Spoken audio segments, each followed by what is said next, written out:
नमस्कार।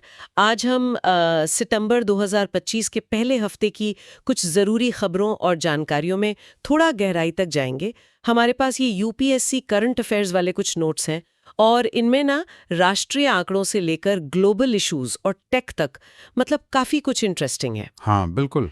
और देखिए, हमारा इरादा सिर्फ ये नहीं कि खबरें पढ़ दें, हम कोशिश करेंगे कि इन सोर्सेज से जो ज़रूरी बातें निकल रही हैं, जो इनसाइट्स हैं, उन्हें समझें। मतलब इन घटनाओं के मायने क्या हैं और ये सब जुड़ कैसे रहा एक बड़ी पिक्चर से, है ना? बिल्कुल। तो चलिए फिर शुरू करते हैं आज की ये पड़ताल। हम देखेंगे भारत के बदलते डेमोग्राफिक ट्रेंड्स, हेल्थ की रिपोर्ट्स, इकोनॉमी में नए बदलाव क्या हैं, कुछ ज़रूरी इंटरनेशनल बैठकें हुई हैं और हाँ, कुछ साइंस वाली मज़ेदार बातें भी। बढ़िया।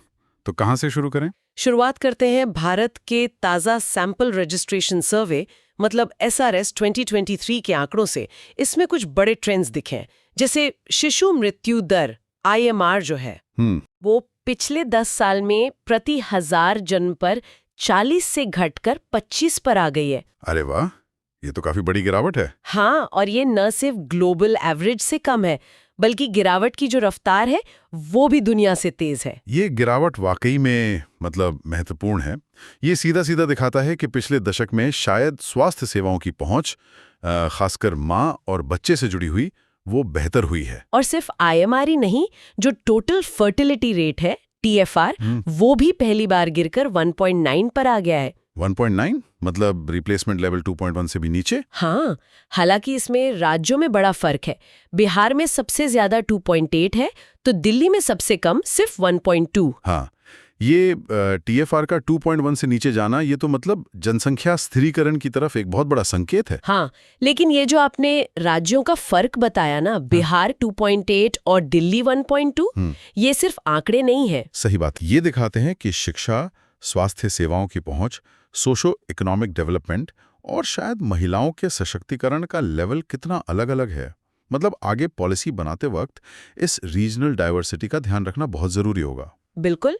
इसी रिपोर्ट में एक और अच्छी बात है कि जन्म के समय लिंगानुपात, सेक्स रेशियो एट बर्थ, वो सुधरकर 917 हो गया है प्रति 1000 पुरुषों पर। अच्छा, 917? हाँ, छत्तीसगढ़ 974 और केरल 971 इसमें सबसे ऊपर है। पर उत्तराखंड का आंकड़ा थोड़ा चिंताजनक है, 868। ओ, उत्तराखंड 868, ये तो काफी कम है। हाँ, और इसके अलावा क्रूड बर्थ रेट 18.4 है और 5 साल से कम उम्र के बच्चों की मृत्यु दर यानी U5MR वो 29 है। लिंगानुपात में सुधार तो यकीनन एक पॉजिटिव साइन है।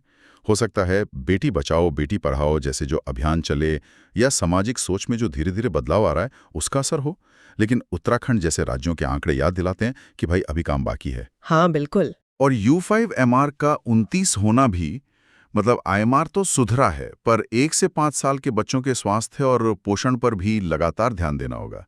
हेल्थ से ही जुड़ी एक और थोड़ी गंभीर रिपोर्ट है, इंडियाज कैंसर मैप। ये 2015 से 19 के आंकड़ों पर बेस्ड है। Cancer map. इसमें एक बात ये निकली कि कुल कैंसर मामलों में महिलाओं का हिस्सा थोड़ा ज्यादा था, 51.1%, लेकिन मौतों में उनका हिस्सा कम था, 45%। अच्छा, ये अंतर तो दिलचस्प है। क्यों हो सकता है ऐसा?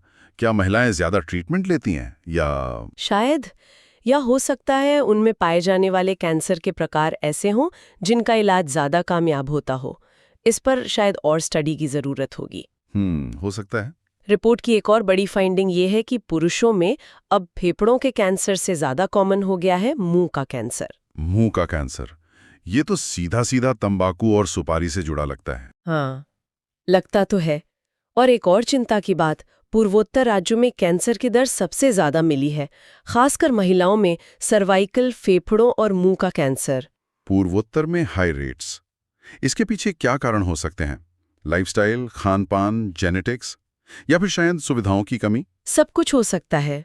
और रिपोर्ट ये भी कहती है कि महिलाओं के करीब 40% मामले स्तन और सर्वाइकल कैंसर के हैं, और ये दोनों ऐसे हैं जिनका जल्दी पता लग जाए तो इलाज काफी हद तक संभव है। देखिए, पुरुषों में मुंह का कैंसर बढ़ना तो लाइफस्टाइल, खासकर तंबाकू वगैरह की आदतों की तरफ इशारा करता है। और नॉर्थ ईस्ट में हाई रेट्स, ये वाकई चिंताजनक है। वहां सिर्फ लाइफस्टाइल ही नहीं, शायद स्क्रीनिंग और ट्रीटमेंट सुविधाओं की कमी भी एक बड़ा फैक्टर हो सकता है। सही। और ये जो 40% अर्ली डिटेक्शन वाले कैंसर, ब्रेस्ट और सर्वाइकल है ना, ये चीख कर कह रहे हैं कि हमें स्क्रीनिंग प्रोग्राम और जागरूकता अभियानों को कितना ज्यादा मजबूत करने की जरूरत है।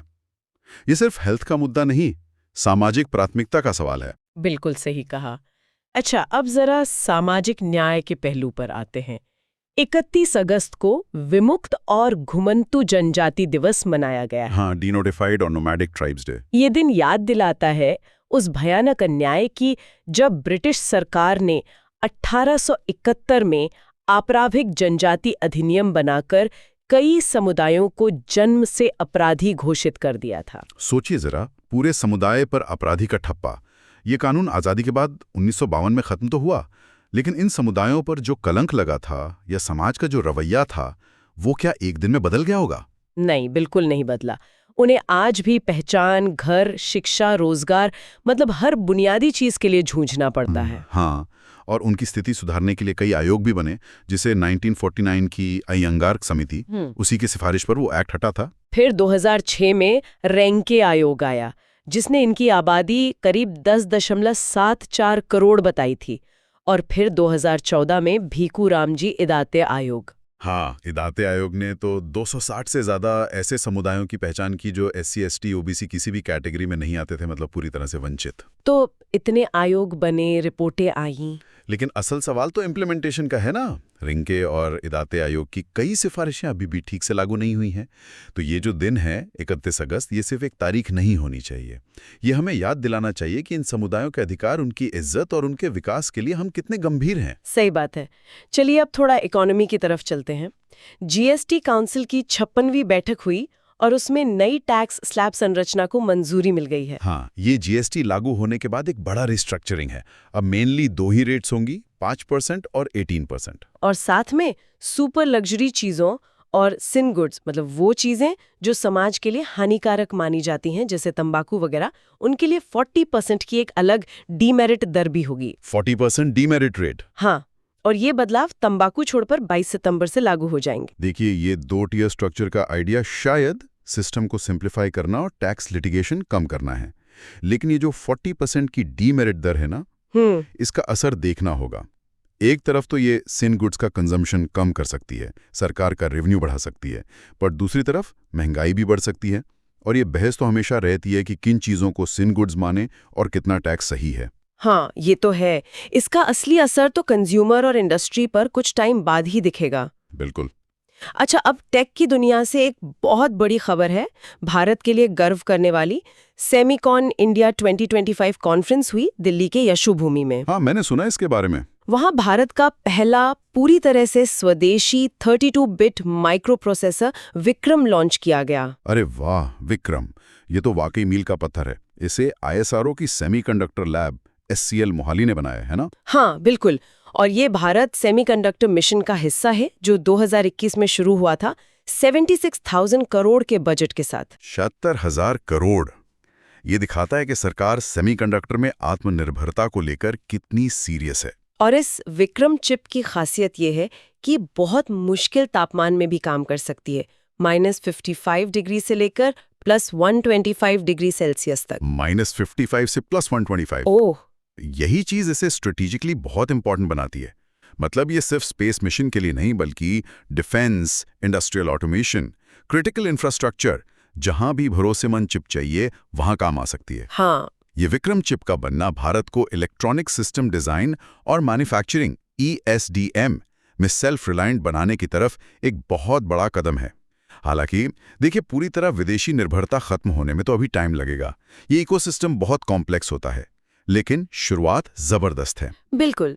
अच्छा, टेक की बात चल रही है तो एनवायरनमेंट को कैसे भूल सकते हैं?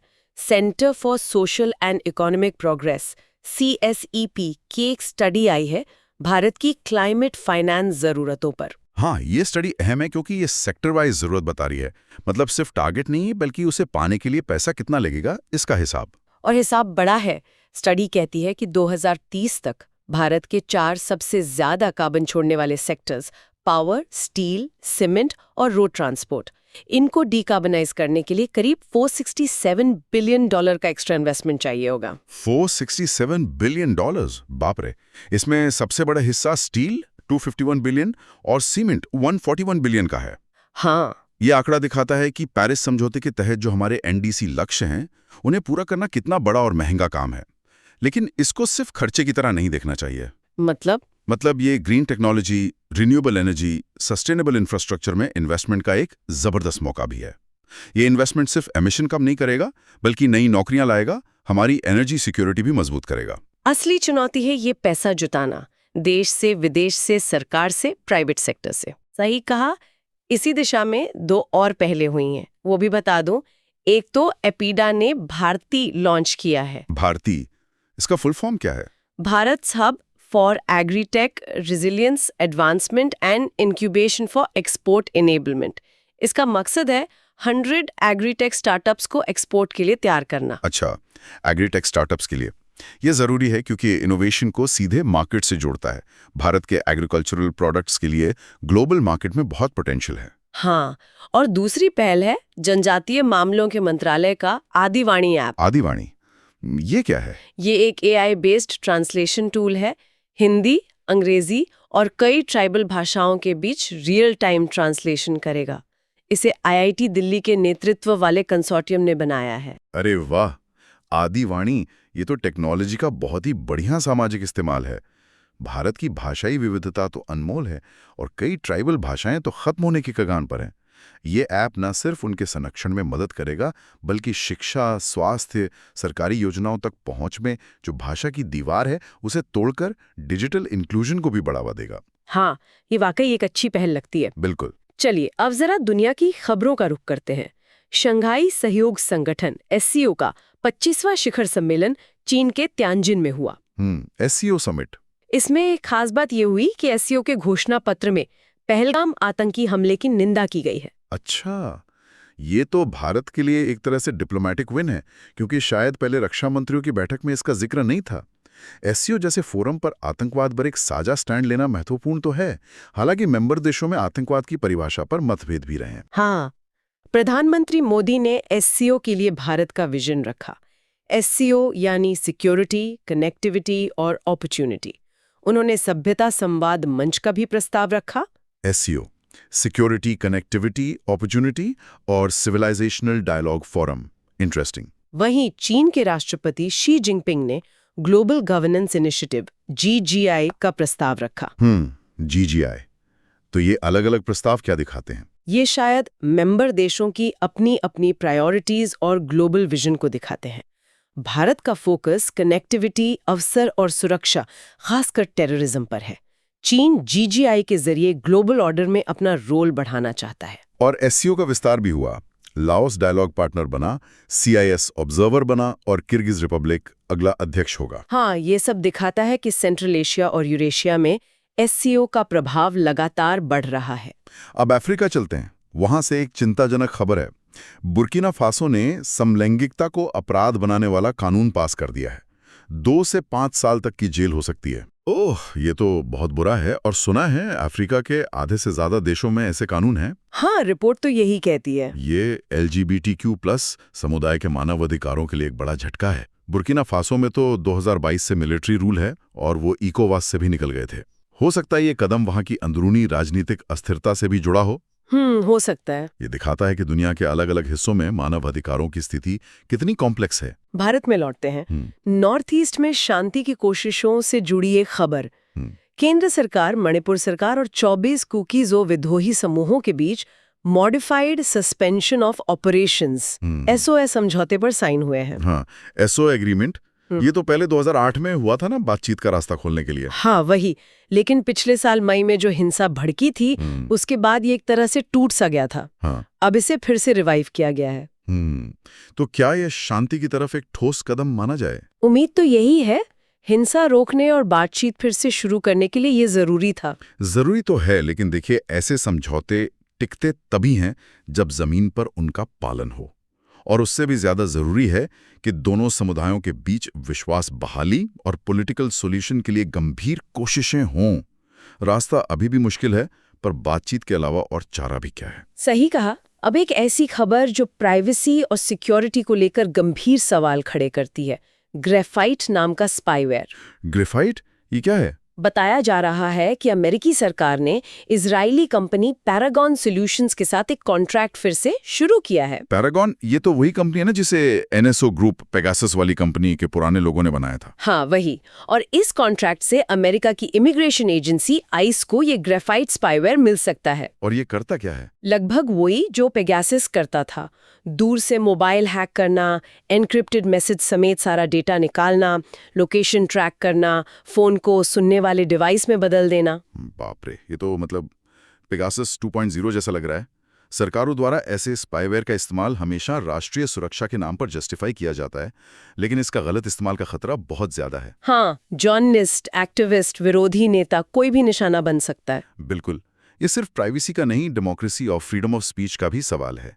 ऐसे टूल्स पर सख्त रेगुलेशन और ट्रांसपेरेंसी होनी चाहिए, पर दुनिया भर में इस पर सहमति बनाना मुश्किल हो रहा है। बहुत चिंता की बात है ये। अच्छा, हेल्थ से जुड़ी एक और परेशान करने वाली खबर है। कांगो में एबोला का 16वां आउटब्रेक हुआ है। 15 मौतों की आशंका है। ओ, इबोला फिर से? ये बहुत खतरनाक बीमारी है। जंगली जानवरों से इंसानों में आती है और फिर इंसानों से इंसानों में फैलती है, संक्रमित बॉडी फ्लूइड से। और इसकी डेथ रेट तो बहुत हाई है, 90% तक। हाँ, काफी हाई है। ये हमें बार बार याद दिलाता है कि जूनोटिक बीमारियां, मतलब जानवरों से इंसानों में फैलने वाली बीमारियां, उनका खतरा लगातार बना हुआ है। और क्लाइमेट चेंज, जंगलों का कटना, ये सब इस खतरे को और बढ़ा सकता है। और ये भी कि कमजोर हेल्थ सिस्टम वाले देशों में ऐसे आउटब्रेक कितनी तेजी से फैलते हैं। बिल्कुल। और ये भी कि इंटरनेशनल कोऑपरेशन और तुरंत एक्शन लेना कितना जरूरी है। हमें ग्लोबल हेल्थ सिक्योरिटी में लगातार इन्वेस्ट करते रहना होगा। चलिए, अब कुछ ऐसी खबरों पर आते हैं जो थोड़ी अलग हैं। साइंस, जगह और खेल। गुजरात के कच्छ में माता नौमड गांव में ज़ारोसाइट नाम का एक मिनरल मिला है। ज़ारोसाइट? ये क्या खास है इसमें? ये 2016 में मिला था, पर अब पता चला है कि ये करीब 5.5 करोड़ साल पुराना है, पेलियोसीन पीरियड का। और सबसे मजेदार बात, ऐसा ही ज़ारोसाइट मंगल ग्रह पर भी मिला है। क्या बात कर रहे हैं? मंगल ग्रह पर भी? नासा के रोवर्स ने खोजा था। हाँ।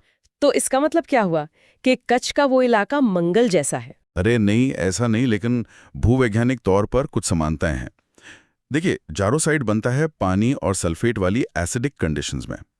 मंगल पर इसका मिलना इस बात का सबूत था कि वहां कभी पानी रहा होगा। अच्छा। तो मतानुमड़ में इतने पुराने ज़ारोसाइट का मिलना हमें पृथ्वी पर उन शुरुआती कंडीशंस को समझने में मदद कर सकता है जो शायद कभी मंगल पर भी थी। ये न सिर्फ इसरो के फ्यूचर मार्स मिशन जैसे मंगलयान 2 या लद्दाख में चल रहे होप एक्सपेरिमेंट के लिए एक बेहतरीन टेस्ट साइट बन सकता है, बल्कि ये हमें प्लैनेट्स कैसे बने, जीवन की संभावना कहाँ है, इसका एक तुलनात्मक अध्ययन करने का मौका देता है।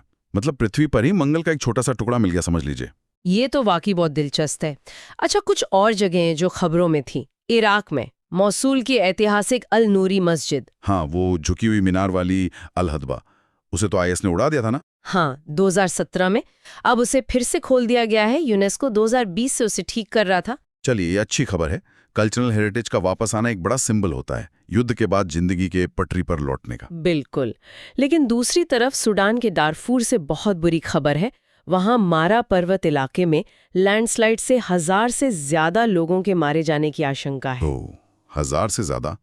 दारफूर तो पहले ही कितने संकट से गुजर रहा है, और अब ये लैंडस्लाइड, ये तो बहुत बड़ी त्रासदी है। हाँ, भारी बारिश के बाद हुआ है। ये क्लाइमेट चेंज के असर और डिजास्टर मैनेजमेंट की चुनौतियों को भी दिखाता है। सही है। अच्छा, अब आखिर में थोड़ी खेल की बातें। हॉकी एशिया कप 2025 भारत ने जीत लिया है। अरे वाह! फाइनल में किसको हराया? बिहार के राजगीर में हुए फाइनल में दक्षिण कोरिया को 4-1 से हराया। ये भारत का चौथा एशिया कप टाइटल है। बढ़िया। और इससे वर्ल्ड कप क्वालिफिकेशन भी पक्का हो गया होगा। हाँ, 2026 वर्ल्ड कप के लिए क्वालिफाई कर लिया है। और टूर्नामेंट का शुभंकर चंद था, मेजर ध्यानचंद के नाम। चलो, ये अच्छा है। और बैडमिंटन में? बैडमिंटन फैंस के लिए भी अच्छी खबर है। 2026 की BWF वर्ल्ड चैंपियनशिप नई दिल्ली में होगी। अच्छा, भारत में? ये तो बहुत बढ़िया बात है। हाँ। और टेनिस में US ओपन खत्म हुआ। मेंस सिंगल्स जीता स्पेन के कार्लोस अल्कराज ने। अल्कराज? वो तो कमाल कर रहा है लड़का। और विमेन सिंगल्स? वो जीता बेलारूस की आर्याना सबालेंका ने। सबलेंका। दोनों ही टॉप प्लेयर्स हैं। हाँ। डबल्स के विनर भी थे, पर ये मेन हाइलाइट्स थी। ठीक है। तो ये थी सितंबर 2025 के पहले हफ्ते की कुछ खास घटनाओं और जानकारियों पर हमारी ये गहरी बातचीत। इसमें राष्ट्रीय आंकड़ों से लेकर ग्लोबल डिप्लोमेसी, टेक जंप्स और मानवीय त्रासदी, मतलब काफी कुछ कवर हुआ। हाँ, और आज की पूरी बातचीत से ना एक बड़ा दिलचस्प कॉन्ट्रास्ट, एक विरोधाभास सा वो उभर कर आता है। कैसा विरोधाभास? देखिए, एक तरफ हम विक्रम चिप जैसी चीजें बना रहे हैं, आदिवाणी जैसा ऐप ला रहे हैं, मंगल ग्रह जैसी कंडीशंस पृथ्वी पे खोज रहे हैं जारोसाइट के रूप में, मतलब अभूतपूर्व तकनीकी तरक्की। ऐसा लगता है भविष्य बस हमारी मुट्ठी में है। हाँ, ये तो है, लेकिन दूसरी तरफ हम आज भी गहरी सामाजिक और स्वास्थ्य की चुनौतियों से जूझ रहे हैं।